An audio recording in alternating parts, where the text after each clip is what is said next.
how we will determine कि whether we apply the normal, whether we apply the uniform, exponential, binomial, geometric या कौन सी हम apply करें, ठीक है। तो Right. उसके लिए हमारे पास जो है वो 3 स्टेप हैं।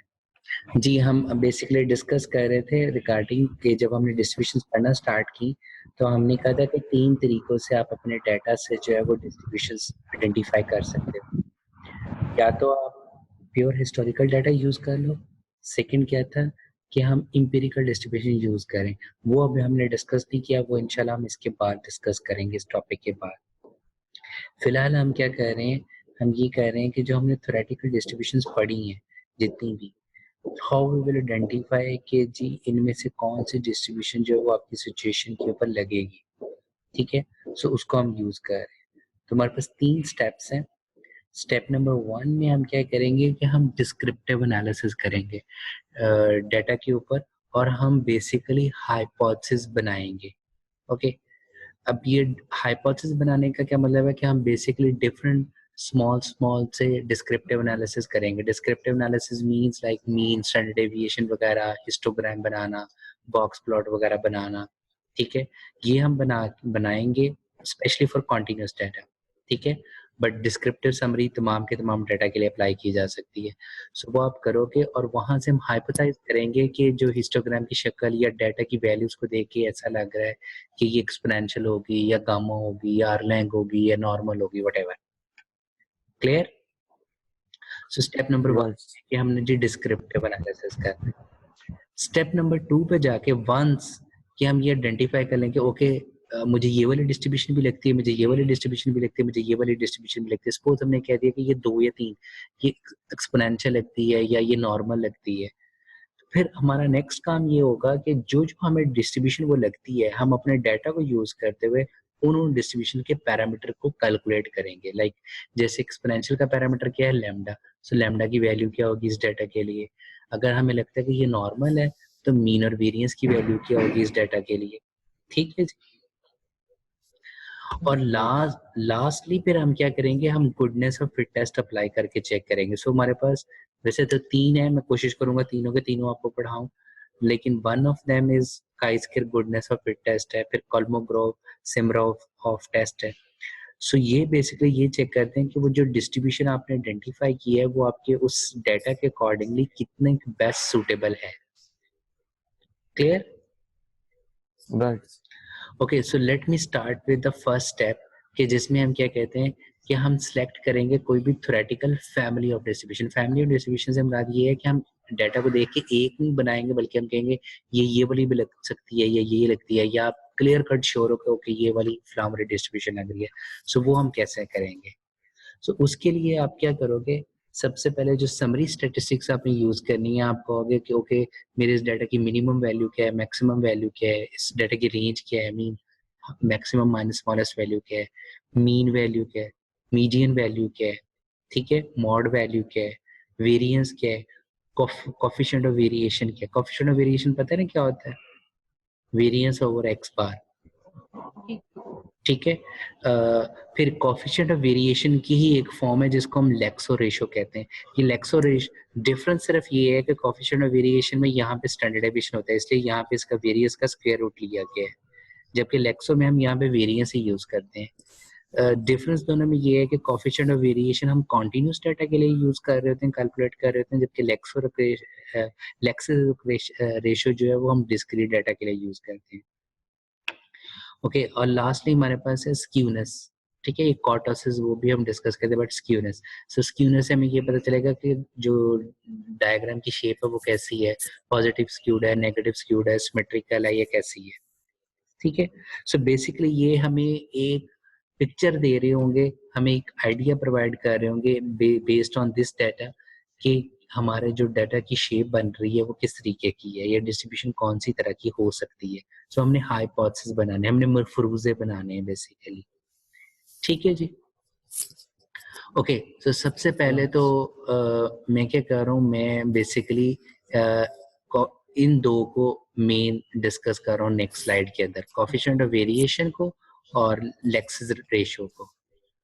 ओके, इसमें हमारे पास क्या है जी, सबसे पहले वो कहते हैं कि हमने, जैसे मैंने को पहले बताया कि लेक्सिस रेशियो का वही रोल है जो कोफिशिएंट ऑफ वेरिएशन का है, बट लेक्सिस रेशियो डिस्क्रीट में वही काम करता है और coefficient of variation continuous data के लिए वही काम करता है।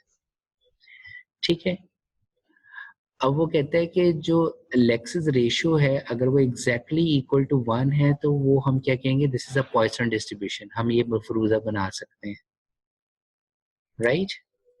right, ये क्यों कह सकते हैं? क्यों? क्योंकि वी नो दैट कि जो आपके पास लेक्सिस रेशियो है that is equal to what, that is equal to variance over mean, ऐसे ही है ना? जी सर, और पॉइसन डिस्ट्रीब्यूशन का वेरिएंस क्या होता है? लैम्डा, और इसका मीन क्या होता है? वो भी लैम्डा होता है, क्योंकि पॉइसन डिस्ट्रीब्यूशन में हमने पढ़ा था कि मीन और वेरिएंस इक्वल होते हैं। सो लैम्डा लैम्डा से कट गया, आंसर क्या आ गया? 1। तो इसलिए हम ये कहते हैं कि अगर लेक्सो रेशियो 1 है तो ये डाटा जो है वो पॉइसन डिस्ट्रीब्यूशन होगी। क्लियर? ओके, right, जी सर, अब पहले मैं इसको डिस्कस कर रहा हूँ। अब वो कह रहा है कि अगर लेक्सो रेशियो 1 से लेस है तो बाइनोमियल है। वो कैसे? अब फार्मूला क्या? Variance over x bar. So we know that binomial में जो वेरिएंस होता है वो होता है एन पी क्यू के बराबर, जबकि मीन जो होता है वो बराबर होता है एन पी के। सो ये एन पी से कैंसिल हो गया, बाकी क्या बच गया? लेक्सो रेशियो का आंसर आ गया Q. And we know that Q जो है वो प्रोबेबिलिटी है जो कि लाई कर रही होती है between 0 and 1, right? right, right, so it mean अगर हम कहते हैं लेक्सो रेशियो लेस देन 1 है तो ये बाइनोमियल डिस्ट्रीब्यूशन को फॉलो कर रहा है, हम ये मफरूजा बना लेंगे। ओके, सो इसी के इनवर्स, अब नेगेटिव बाइनोमियल का जो वो है वो इनवर्स होता है, वो होता है लाइक जैसे हमारे पास मीन होता है ज्योमेट्रिक में 1 ओवर पी होता है, तो इसमें नेगेटिव बाइनोमियल में क्या होता है? आर ओवर पी करके।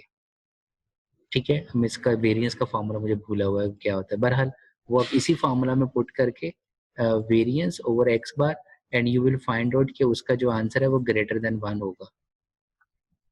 ठीक है, right, तो अगर ये ग्रेटर देन 1 है तो ये क्या? नेगेटिव बाइनोमियल है। Clear? And we know that कि ज्योमेट्रिक डिस्ट्रीब्यूशन जो है वो स्पेशल केस है किसका? नेगेटिव बाइनोमियल का। स्पेशल केस कैसे है कि अगर तो हम ये देख रहे हैं time until the first sorry number of arrival until the first success, ठीक है, sorry number of failures until the first success, so then वो क्या कहलाती है? ज्योमेट्रिक। ठीक है, right, जबकि अगर हम देख रहे हैं नंबर ऑफ के अराइवल देन वो नेगेटिव बाइनोमियल है। सो इट मीन अगर आपकी लेक्सो रेशियो ग्रेटर देन 1 है तो फर्स्ट अराइवल के लिए आप कहोगे this is geometric, but for kth arrival negative binomial. ठीक है, सो जब भी डिस्ट्रीब्यूशन बनाई जाती है वो जनरली पे इसी सेंस में हम रख रहे होते हैं। क्लियर? ये क्लियर हो गया? जी सर, ओके, अब हम आ जाते हैं कोफिशिएंट ऑफ वेरिएशन की तरफ। अगर तो वो कहते हैं कोफिशिएंट ऑफ वेरिएशन 1 है या क्लोजर टू 1 है तो हम कहेंगे कि हम हाइपोथेसिस बना सकते हैं कि ये एक्सपोनेंशियल डिस्ट्रीब्यूशन को फॉलो कर रहा है, राइट? अब वो क्यों कह रहे हैं? क्योंकि जो कोफिशिएंट ऑफ वेरिएशन का फार्मूला होता है वो होता है स्टैंडर्ड डेविएशन ओवर एक्स बार। ठीक है, ये फार्मूला था कोफिशिएंट ऑफ वेरिएशन का, राइट? सो हम वी नो दैट कि एक्सपोनेंशियल डिस्ट्रीब्यूशन का जो स्टैंडर्ड डेविएशन है वो और उसका मीन बराबर होते हैं। पॉइसन में मीन और वेरिएंस बराबर होते हैं, एक्सपोनेंशियल में मीन और स्टैंडर्ड डेविएशन बराबर होते हैं। सो इट मीन इसका आंसर क्या आएगा? 1। सो दैट मीन अगर आपका डाटा का कोएफिशिएंट ऑफ वेरिएशन 1 या क्लोजर टू 1 है तो हम हाइपोथेसिस बना सकते हैं कि that is equal to exponential distribution. ठीक है जी, right, ओके। देन आपके पास आ जाते हैं गामा और वेबर। अब वो कह रहे हैं कि अगर आपका जो coefficient of variation greater than 1 है, ठीक है, हेलो, जी सर, ठीक है, when coefficient of variation greater than 1 है, when shape parameter is less than 1। ठीक है, अब ये दोनों गामा और वेबर के पर्सपेक्टिव से है, और इसी तरीके से वो कह रहे हैं कि coefficient of variation equal to 1 है तो व्हेन अल्फा जो है दोनों में वो इक्वल टू 1 होगा। ठीक है, जबकि आपके पास coefficient of variation less than 1 है तो देन शेप पैरामीटर अल्फा जो है वो ग्रेटर देन 1 हो जाएगा। ठीक है, सो जस्ट हम हाइपोथेसिस बनाएंगे कि ओके ये सिचुएशन है तो इट मीन ये गामा को फॉलो कर रहा है या ये वेबल को फॉलो कर रहा है, राइट? ओके, right, नेक्स्ट हमारे पास क्या है? वो कह रहे हैं कि for a log normal distribution, ठीक है, जिसकी जो शक्ल है वो ऑलमोस्ट गैमा और वेबल के बराबर ही होती है, क्योंकि ये भी पॉजिटिव स्क्यूड होते हैं और लॉग नॉर्मल भी हमने देखा था वो पॉजिटिव स्क्यूड होते हैं। ठीक है, सो लॉग नॉर्मल में हमारे पास क्या होता है कि अब हमारे पास जो गामा और वेबल है, इनके अंदर हमारे पास जो है वो कोई भी positive number, mean log normal distribution के अंदर कोएफिशिएंट ऑफ वेरिएशन की कोई भी पॉजिटिव नंबर हो सकती है। तो वो कहते हैं कि अगर आपका coefficient of variation greater than 1 है तो लॉग नॉर्मल ज्यादा अच्छी चॉइस है कंपेयर टू गामा और Weibull, right? Right sir. So लेकिन बाकी जो हमने कॉन्टिन्यूस डिस्ट्रीब्यूशंस पढ़ी हैं, जैसे जैसे हमने नॉर्मल डिस्ट्रीब्यूशन पढ़ी है, जैसे हमने यूनिफॉर्म पढ़ी है, या ट्राइंगल डिस्ट्रीब्यूशन पढ़ी है, या अदर है, तो उनके लिए जो कोएफिशिएंट ऑफ वेरिएशन का आंसर है वो हमारे लिए इंपॉर्टेंट नहीं है, यूजफुल नहीं है, उससे हम कुछ नहीं इंटरप्रेट कर सकते, राइट? ठीक है, सो जी सर। बेसिकली ये याद रखिएगा कि ये जो फर्स्ट स्टेप है जो कि हम डिस्क्रिप्टिव एनालिसिस कर रहे हैं, ये हम हाइपोथेसाइज कर रहे हैं, मफरूजे बना रहे हैं, क्योंकि माइट बी पॉसिबल यही डिस्ट्रीब्यूशन है या माइट बी पॉसिबल ये डिस्ट्रीब्यूशन हो सकती है। Okay, one of the tool जो हमने देखा वो कोएफिशिएंट ऑफ वेरिएशन और लेक्सिस रेशियो हमने देखा है। ओके, नेक्स्ट हमारे पास जो टूल है क्या है, वो हम ले सकते हैं help with the help of skewness value. ठीक है, स्क्यूनेस वैल्यू। ओके, अगर आपके पास जो स्क्यूनेस के फार्मूला जो हमने अभी पीछे देखा, अगर स्क्यूनेस का आंसर जो है वो पॉजिटिव है तो इट मीन आपकी जो डिस्ट्रीब्यूशन शेप है वो पॉजिटिव स्क्यूड है। सो अगर वो पॉजिटिव स्क्यूड है, इसका मतलब है कि पॉजिटिव स्क्यूड हमारे पास लॉग नॉर्मल होती है, हमारे पास पॉजिटिव स्क्यूड जो है वो गामा डिस्ट्रीब्यूशन होती है, हमारे पास वाइबल होती है, तो हम कह सकते हैं कि उनमें से कोई एक डिस्ट्रीब्यूशन हो सकती है। इसी तरीके से स्क्यूनेस हमारे पास जो है वो नेगेटिव है, so it mean negative skewed है अगर लेस देन 0 है। इक्वल है तो इसका मतलब है मीन मीडियन मॉड इक्वल है तो सिमेट्रिकल है, इट मीन ये नॉर्मल होगा। ठीक है, अगर स्क्यूनेस का आंसर 0 है तो वो सिमेट्रिक है, इट मीन ये नॉर्मल डिस्ट्रीब्यूशन को फॉलो कर रहा है। क्लियर? ओके, देन हमारे पास एक मेथड होता है which is called as kurtosis. Basically kurtosis जो है वो डिस्ट्रीब्यूशंस को डिस्टिंग्विश करने में हेल्पफुल नहीं है, ये जस्ट हमें ये बताता है कि आपकी जो डिस्ट्रीब्यूशन की वो जो हम्प होता है, जो पीक होती है, वो कितनी हाई या कितनी लो होती है। सो मैं जस्ट आपके नॉलेज के लिए ये बता देता हूँ कि अगर कॉर्टोसिस का आंसर ग्रेड एग्जैक्टली 3 हो तो वो उसकी शक्ल नॉर्मल होती है, उसको कहते हैं हम ये नॉर्मल शेप है या नॉर्मली डिस्ट्रीब्यूटेड है और इसकी नॉर्मल पीक है। बट अगर ग्रेटर देन 3 है तो हम कहते हैं ये नॉर्मल से हाई पीक की तरफ जा रहा है, लेस देन है तो लो पीक की तरफ जा रहा है, बट ये इतना इम्पोर्टेंट नहीं है। ठीक है, जो डिस्ट्रीब्यूशन को डिस्टिंग्विश करने के लिए कि हम ये कह सकें कि कॉर्टोसिस की बेसिस के ऊपर हम हाइपोथेसाइज कर सकें कि ये लॉग नॉर्मल है या वेबल है, जबकि स्क्यूनेस से किया जा सकता है। क्लियर? Right sir. ठीक है, ओके, सो अब हमारे पास जो नेक्स्ट है that is mean median and mod, right? Mean, median and mod, इनको देख के हम कैसे बता सकते हैं? अगर तो आपके पास डाटा जो है वो नॉर्मल है तो मीन मीडियन मॉड इक्वल होंगे, राइट? जी सर। अगर आपके पास नेगेटिव स्क्यूड या पॉजिटिव स्क्यूड है तो रिमेंबर दिस स्टेटमेंट कि आपके पास जो मीन वैल्यू है वो हमेशा लोअर टेल की तरफ आपके पास लाई कर रहा होगा, मीन जो है वो हमेशा टेल की तरफ लाई कर रहा होगा। ठीक है जी, राइट सर। और जो मॉड है वो हमेशा पीक साइड की तरफ लाई कर रहा होगा, मॉड जो है वो पीक साइड की तरफ लाई कर रहा होगा, और मीडियन हमेशा इनके सेंटर में होगा, right? So this is basically the mathematical relationship, right? कि आपके राइट पास क्या है कि पॉजिटिव स्क्यूड है तो mean is greater than median and median is greater than mod, right? Right. Okay, so basically mean median mod से हम ये हेल्प ले सकते हैं। Okay, now come to मुझे यहाँ पर एक थोड़ा सा जनरल क्वेश्चन पूछना जी था जी कि जी जैसे जी पॉपुलेशन और सैंपल होता है कि हम कहते हैं ये पॉपुलेशन है ये सैंपल है। हम्म अब इसी तरह स्टैंडर्ड डेविएशन जो है वो पॉपुलेशन के लिए डिफरेंट फार्मूला लगता है और सैंपल के लिए according to the statistics population और सैंपल क्वेश्चन में कैसे पता चलता है कि यहाँ पे हाँ, एक चीज बच्चे याद रखिएगा, पॉपुलेशन के बारे में अल्लाह में ही जानता है, ठीक है? सो स्टैटिस्टिक्स बेस ही किसके ऊपर करती है, सैंपल के ऊपर करती है, राइट। अब मसलन जैसे मैं आपको एग्जांपल देता हूँ, एक चीज होती है स्टैटिस्टिक्स में बायसनेस, एक होती है अनबायसनेस, ठीक है। अभी मैं आगे जाके जब हम पैरामीटर को कैलकुलेट करेंगे तो मैं ये चीज दोबारा बोलूंगा, लेकिन ये चीज याद रखिएगा कि हमारा जो पैरामीटर है उसके बारे में ये कहा जाता है कि वन ऑफ द एस्टिमेटर, यानी उस पैरामीटर को जो एस्टिमेट कर रहा है ना, वो मस्ट बी अनबायस्ड होना चाहिए।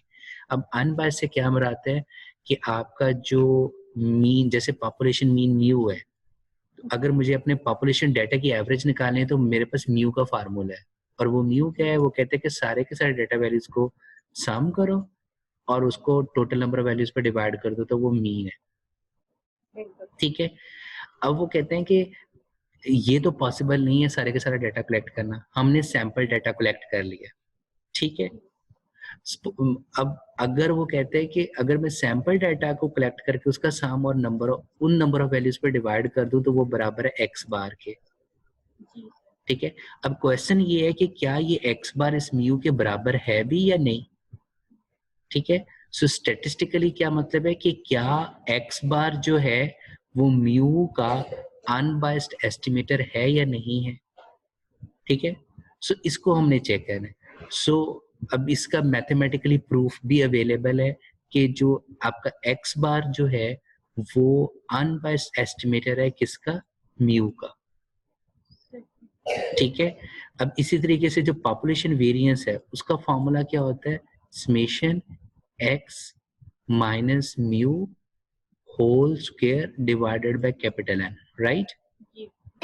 जबकि आपका जो एस स्क्वायर का फॉर्मूला होता है, एस स्क्वायर का फॉर्मूला हमने देखा हुआ है समेशन एक्स माइनस एक्स बार का स्क्वायर ओवर स्मॉल एन।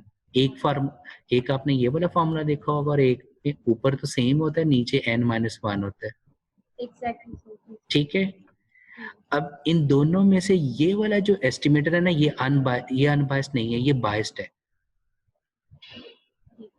ठीक है। जो स्मॉल एस के जिसके नीचे n माइनस वन है ना, ये अनबायस्ड एस्टिमेटर है। सो इसलिए कहा जाता है कि अगर आपने पॉपुलेशन वेरिएंस को एस्टिमेट करना है, so don't use this, right. But statisticians ये भी कहते हैं कि अगर आपका जो सैंपल साइज है वो काफी बड़ा है, ठीक है, अगर वो n टेंड्स टू इन्फिनिटी है, देन इन दोनों में कोई डिफरेंस नहीं है, क्लियर। मतलब अगर हमारे पास एक्सपेरिमेंट्स 8 है या 10 है, या हम कहते हैं नंबर ऑफ वर्कर्स 10 या 20 है, तो फिर हम सैंपल डाटा यूज करेंगे, बिल्कुल बिल्कुल बिल्कुल। फॉर आप लोगों की आसानी के लिए जनरली कहा जाता है कि अगर आपका n लेस देन 30 है तो आप n माइनस वन वाला फार्मूला यूज कर लो, ठीक है। अगर n ग्रेटर देन 30 है तो आप कैपिटल S वाला भी यूज कर सकते हो, mean dividend divided by n वाला भी कर सकते हो, लेकिन अगर दोनों शक्ल में ये भी कर लो तो गलत नहीं होगा,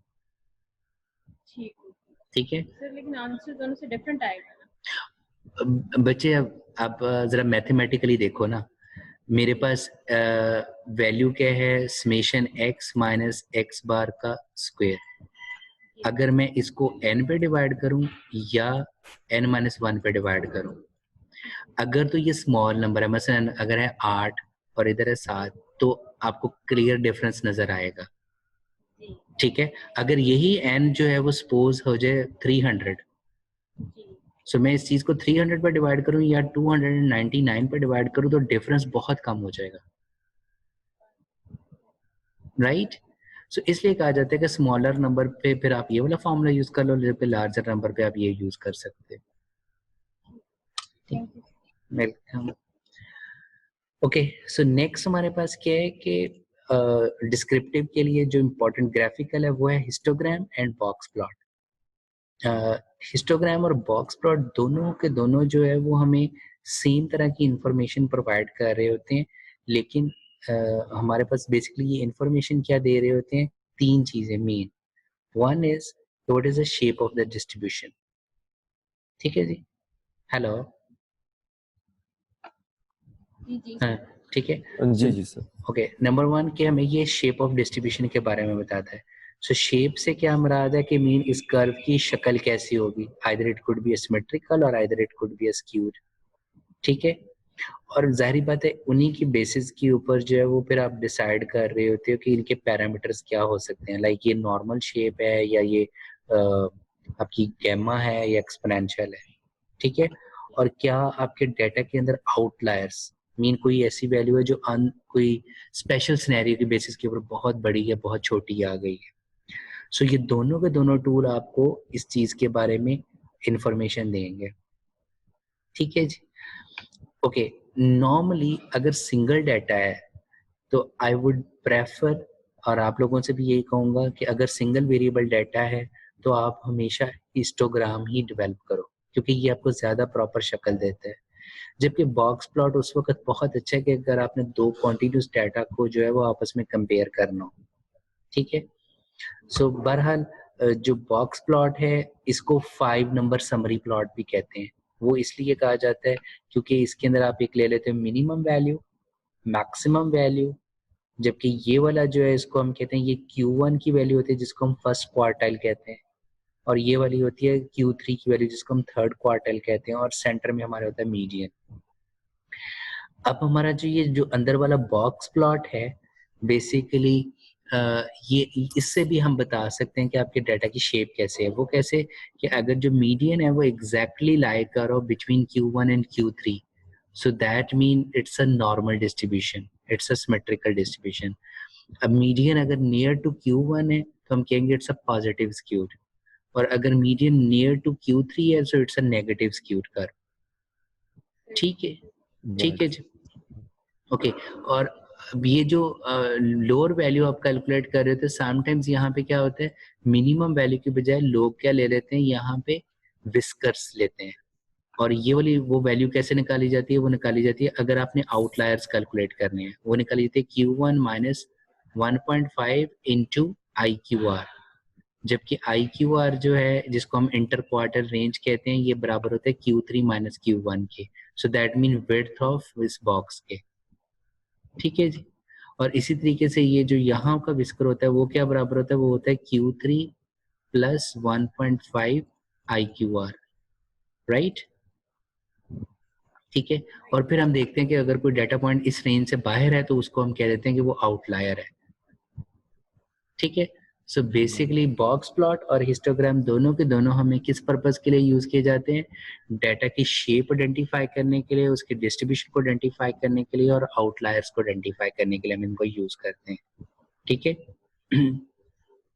सो रिमेंबर दैट जब भी कॉन्टिन्यूस डाटा है आपने सबसे पहले क्या करना है, आपने mean, median, mod, standard deviation, variance, coefficient of variation निकाल लेना है और आपने उसका हिस्टोग्राम बना लेना है। That is a standard practice, ठीक है। Right. अब क्वेश्चन ये रेज होता है कि जो हिस्टोग्राम है ना ये बहुत इंपॉर्टेंट है कि आपने ये जो बार्स हैं, मीन बेसिकली बार्स का क्या मतलब है, ईच बार जो है वो रिप्रेजेंट करती है आपकी क्लास विड्थ को। सो ये बहुत इंपॉर्टेंट है कि आपने कितनी नंबर ऑफ क्लासेस रखनी है, हर क्लास की विड्थ कितनी होनी चाहिए, ठीक है। सो ये बहुत ज़्यादा इंपॉर्टेंट क्वेश्चन है, क्योंकि अगर आपने अपनी क्लास का विड्थ ज़्यादा रख ली है, ठीक है, तो मे बी आपकी शेप कुछ और नज़र आए। अगर आपने क्लास की विड्थ छोटी रख ली है तो मे बी डाटा की शेप कुछ और नज़र आएगी, क्लियर, Right, sir. ठीक है। सो मैं अब कुछ गाइडलाइंस आपको दे रहा हूँ कि हिस्टोग्राम बनाने के लिए कुछ गाइडलाइंस जो है वो आपने किस तरीके से फॉलो करनी है। नंबर 1 वो ये कहते हैं कि आपने क्या करना है, सबसे पहले तो जी नंबर ऑफ पॉइंट्स आप कैलकुलेट कर लो, ये मीन नंबर ऑफ पॉइंट्स आपके डाटा सेट के अंदर कितने हैं, ठीक है। और आपने करना क्या है कि उन नंबर ऑफ डाटा सेट्स के अंदर आपने स्मॉलेस्ट वैल्यू और लार्जेस्ट वैल्यू कैलकुलेट कर लेनी है, मीन मिनिमम वैल्यू आपके डाटा की कौन सी है और मैक्सिमम वैल्यू आपके डाटा के अंदर कौन सी है, क्लियर। Then Yes. आपने कैलकुलेट कर लेना रेंज। रेंज क्या होता है, रेंज होती है दैट इज डाटा की maximum value minus minimum value, ठीक है जी, डाटा की जो है वो मिनिमम वैल्यू, ये आपके पास रेंज आ गई। अब आपने निकालना है जी, ओके मैं अपने इस डाटा को कितने ग्रुप्स में डिवाइड करूं, मीन कितनी क्लासेस के अंदर डिवाइड करूं। सो हमारे पास कोई भी रूल ऑफ थंब नहीं है, सो डिफरेंट रूल्स हमारे पास अवेलेबल हैं, आप उनको यूज करते हुए अपनी वो क्लासेस बना सकते हो।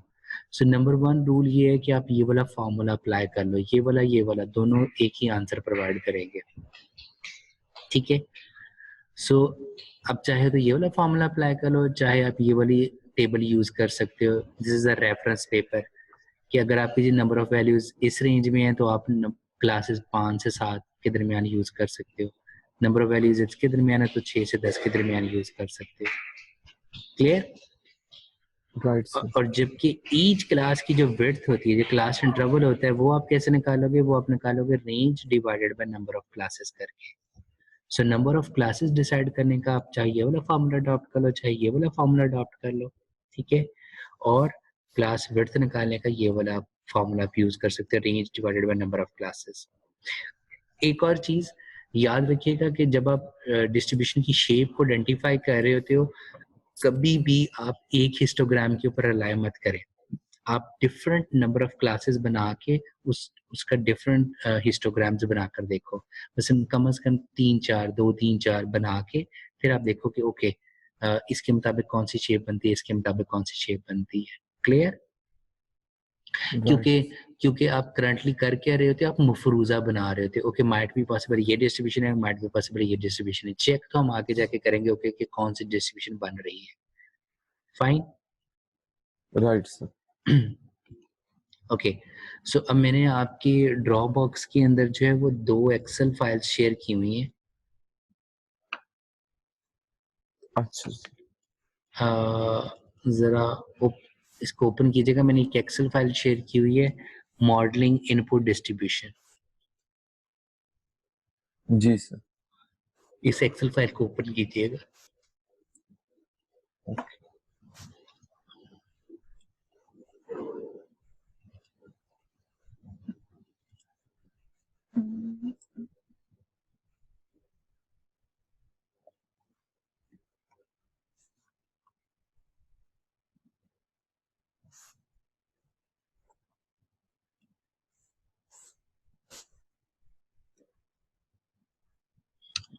जी ओपन कर लिए? जी sir. मेरी ये वाली फाइल नजर आ रही है आपको? मेरी स्क्रीन नजर जी आ रही जी है?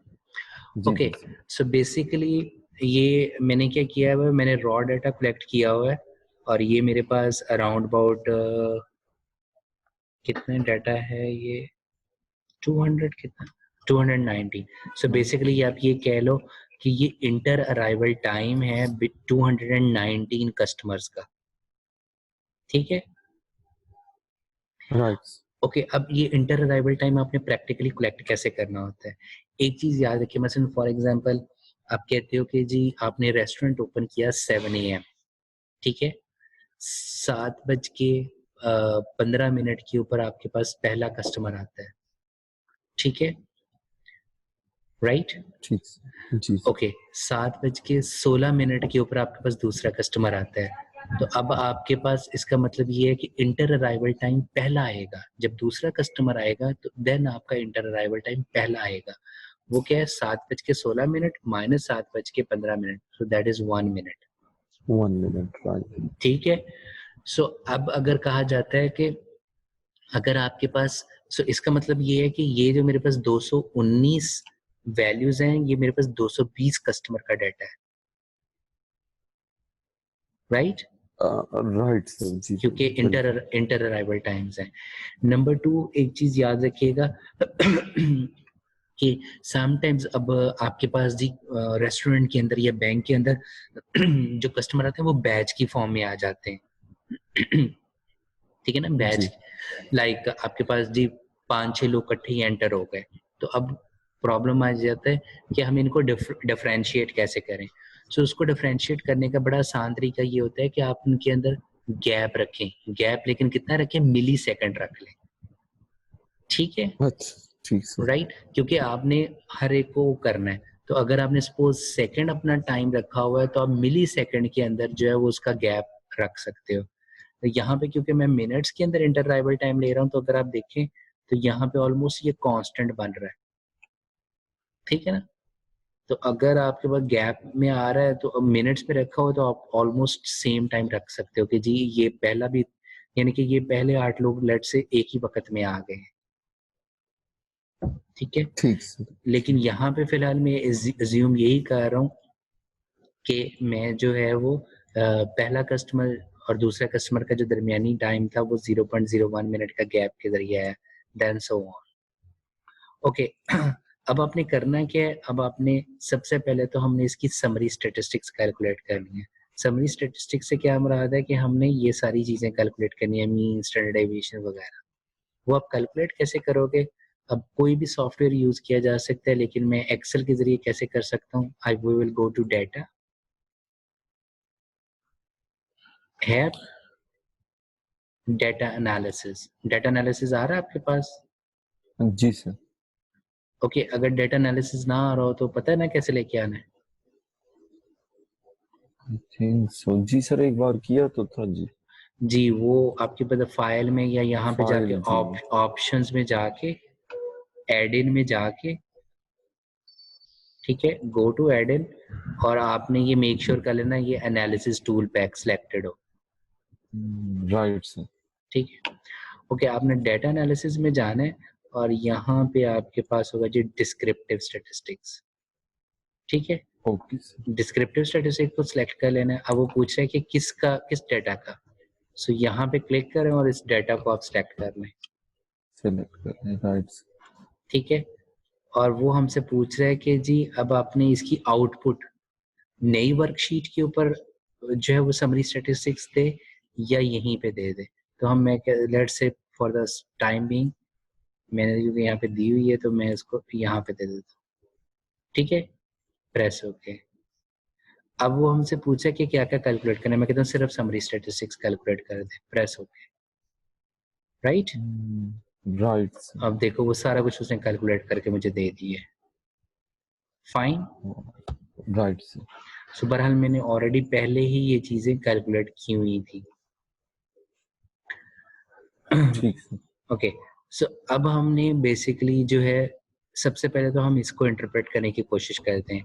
क्या मीन, मीडियन, मॉड इक्वल हैं? हेलो? नो जी, सर।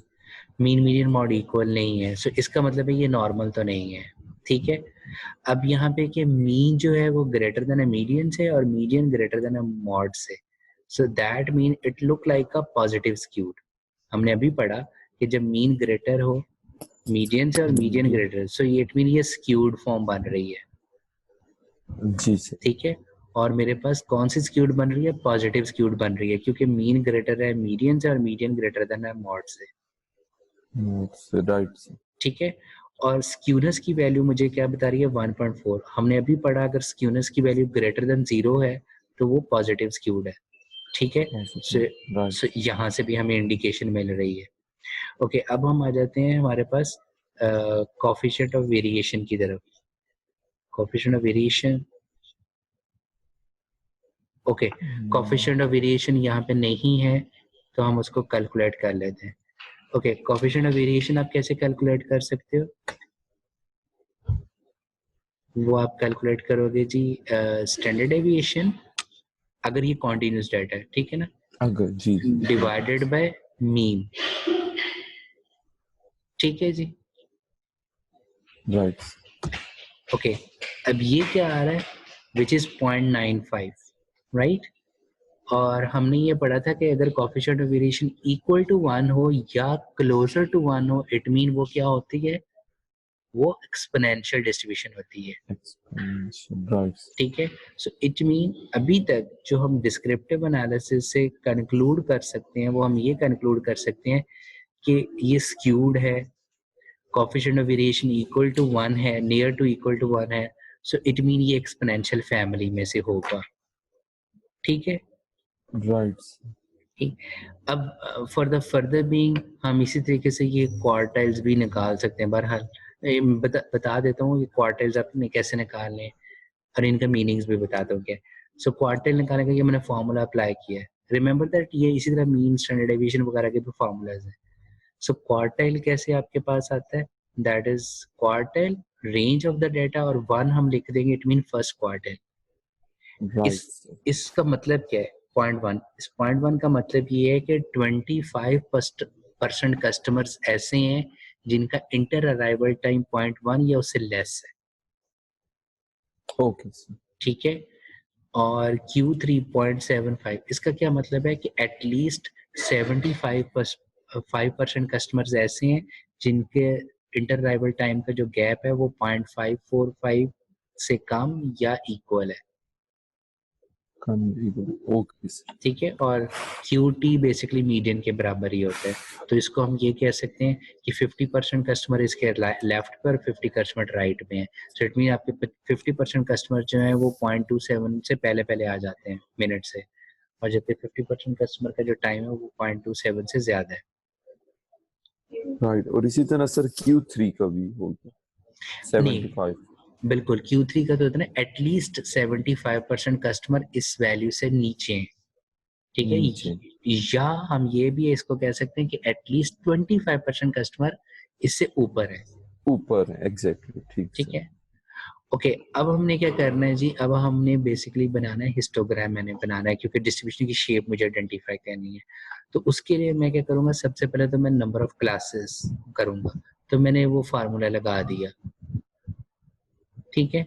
1 + 3.322 log 10 to 19, ठीक है। सो मैंने बेसिकली दोनों फार्मूलाज लगाए, सो दोनों के अकॉर्डिंगली मेरे पास सेम आंसर आया। सो मैंने इनको अप्रोक्सीमेट कर लिया 9, ठीक है। सो इट मीन वो ये कह रहा है कि हम ये 219 डाटा वैल्यूज को बेसिकली डिवाइड कर लेंगे किसके अंदर, 9 डाटा पॉइंट्स के अंदर, राइट, ठीक है जी।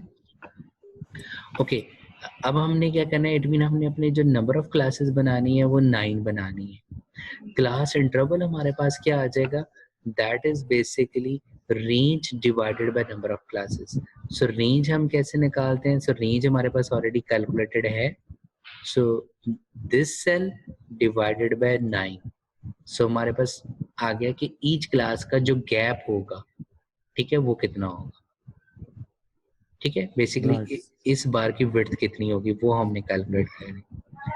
ओके, अब हमने क्या करना है जी, अब हमने बेसिकली एक्सेल के अंदर हिस्टोग्राम बनाने के लिए हमें रेंज देनी पड़ती है कि किस डाटा से लेके किस डाटा तक जो है वो हिस्टोग्राम बनाए, तो उनको हम बिन का नाम देते हैं, यानी बिन मीन ये बार। सर आपने क्लास इंटरवल में 15 से डिवाइड किया हुआ? नहीं बच्चे, I5 है। अच्छा I5 है। ओके, I5 मीन 9, ठीक है। ओके, सो अब हमने क्या करना है, बिन्स बनाने हैं। तो बिन्स बनाने के लिए हम क्या करेंगे, so we will start with 0, ठीक है। ओरिजिन से हम स्टार्ट करें, so origin plus class interval, ठीक है। देन आपके पास क्या गया, from next to onward this class plus class interval, so it mean 0.217 plus 0.217 is equal to 0.43। So basically ये फिक्स हो जाएगा और अब ये चेंज हो जाएगा। अब नेक्स्ट वैल्यू हम कैसे लेंगे, 0.433 प्लस 0.217, तो मेरे पास ये आ जाएगा, एंड सो ऑन, ठीक है जी। ओके, और आपने ये कहाँ तक जाना है, आपने अपने डाटा की वहां तक जाना है कि जहां तक आपके डाटा की मैक्सिमम वैल्यू कवर हो जाए। अगर मैं यहाँ पे आता हूँ तो 1.955 है जो कि मैक्सिमम वैल्यू इससे बाहर है, इसलिए मुझे नेक्स्ट वैल्यू तक जाना पड़ा। क्लियर? ओके, अब मेरे पास बिन्स भी आ गए हैं, तो अब मैं अपना हिस्टोग्राम बना सकता हूँ। नंबर ऑफ क्लासेस कर ली, बिन्स आ गया। अब हिस्टोग्राम कैसे आपने बनाना है, आपने जाना है जी डाटा एनालिसिस में, आपने क्लिक करना है हिस्टोग्राम पे, आपने प्रेस ओके करना है। ओके, सबसे पहले मेरे से वो पूछ रहा है इनपुट रेंज। इनपुट रेंज का मतलब है डाटा वैल्यू, सो मैं डाटा की सारे के सारे डाटा को सिलेक्ट कर लूंगा, ठीक है जी। राइट। ओके, उसके मेरे पास पूछ रहा है बिन रेंज। बिन रेंज क्या है, ये वाली, ठीक है जी। ओके, अब वो मेरे से पूछ रहे हैं जी आउटपुट, कि आउटपुट कहाँ पे रखनी है, तो मैं कह देता हूँ यहीं पे कहीं पे वो रख दे। सपोज मैं इसको ये यहाँ पे बना लेता हूँ, राइट। और यहाँ पे हम कह देते हैं चार्ट आउटपुट पे हम क्लिक कर देते हैं, ठीक है जी। Press okay.